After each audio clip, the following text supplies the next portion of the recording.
Welcome to The Explainer. So I want you to open your phone right now, take a quick scroll through the absolute chaos of social media.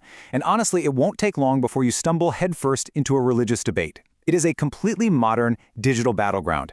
But the source material we're looking at today actually uses this exact phenomenon as a launchpad to explore a much deeper, centuries-old philosophical argument. We're talking about the Book of Nature versus the Book of Man. Section 1. The Social Media Holy War. You see believers of the exact same overall faiths constantly waging war in the comment sections over their conflicting interpretations of God. You've got one leader condemning another's church as totally misguided, while someone else bans the teachings of a peer. And the wild thing is, they all claim absolute truth. They all claim to have God on their side, yet they seemingly receive entirely contradictory instructions while standing on the exact same street. But this modern internet exhaustion with religious infighting, it's really not new at all. Over 2 centuries ago, the revolutionary Thomas Paine wrote with this cynical snark that still feels incredibly fresh today. He said, "I do not believe in the creed professed by the Jewish church, by the Protestant church, nor by any church that I know of. My own mind is my own church." Paine was just deeply frustrated by the endless bickering and division caused by organized dogma, pointing out that these human-made institutions were fundamentally flawed. So that brings us to a really crucial question. If God is one, why all the division? Think about it analytically for just a second. I mean, how could an all-powerful, all-knowing being communicate so poorly or so ambiguously that its supposedly unified followers immediately fracture into thousands of warring factions, mutual condemnations, and centuries of literal civil wars? If the message was perfect, why on earth does it need 100 different interpretations by 100 different people? Section 2. The Concept of the Local God. To answer that question, our sources introduce the perspective of anthropologist Dr. Jacob Hartman. He brings this sharp, almost scientific scalpel to the debate, framing this massive division not as some profound theological mystery, but just as a highly predictable human symptom. His core premise is actually pretty simple. Humanity creates its own God. The deity that people are fighting over so fiercely online isn't a universal truth. It's a cultural product. It's molded by specific geographies, local traditions, and historical moments. Basically, people form a community, they share a language, they share an origin story, and then inevitably, they create a concept of the divine that perfectly validates their specific way of life. Section 3. Traits of the Local God. So let's break down the exact mechanics of this human-made deity. How do you spot a local God versus a truly universal one? Well, our sources lay out 3 distinct characteristics. First, the local God is highly adaptable to political eras. Whenever a historical kingdom needed to justify a bloody conquest, like the Crusades, or when colonizers needed to justify slavery, this concept of the divine just conveniently morphed to provide the exact verses and moral permission they needed. Second, the local God requires human defense. It needs armies, lawyers, and furious internet commenters to protect its honor. And third, it is rigidly tied to one specific geography and one specific human language. Which honestly leads us to an amusing but really profound question.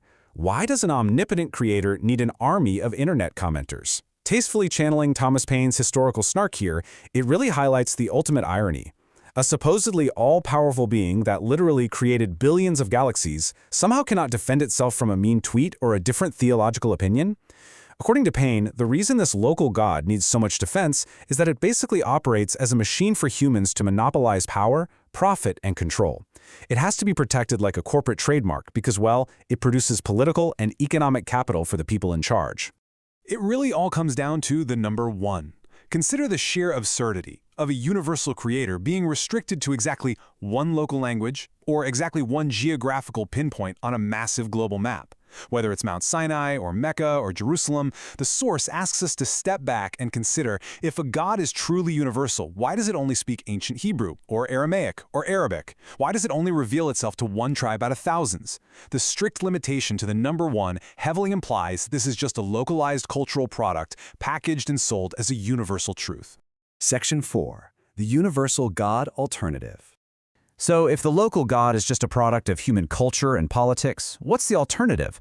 Thomas Paine proposed a paradigm shift that entirely bypasses human texts and traditions. Let's just compare these 2 paradigms head to head. The local God speaks local languages, constantly needs human defense, and features dogma that gets repeatedly changed by human councils over time. But the universal God?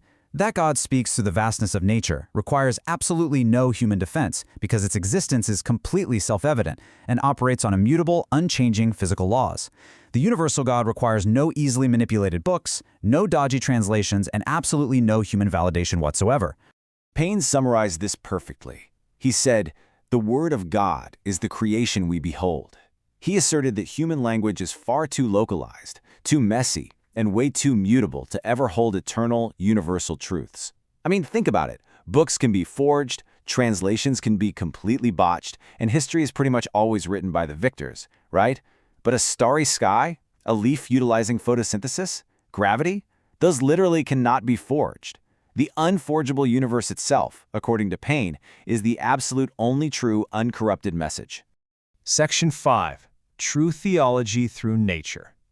This framework completely redefines the search for the divine. It asks us to put down the texts written by men in antiquity and instead look upward and outward at the actual mechanics of the universe.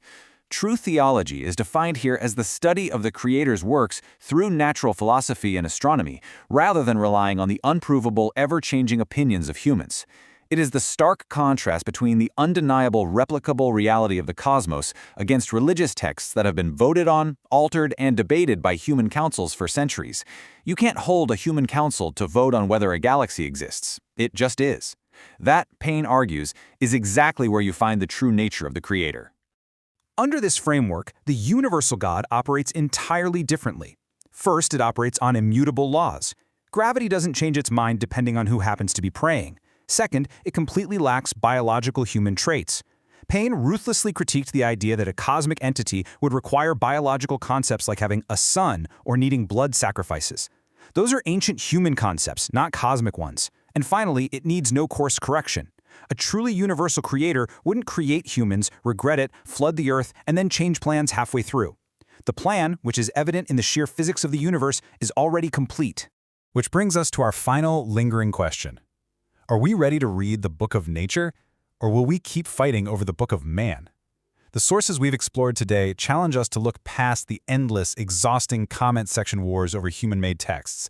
They ask us to seriously consider whether the truest expression of the divine isn't found in some dusty, contested manuscript, but in the undeniable, quiet majesty of the universe right in front of our eyes.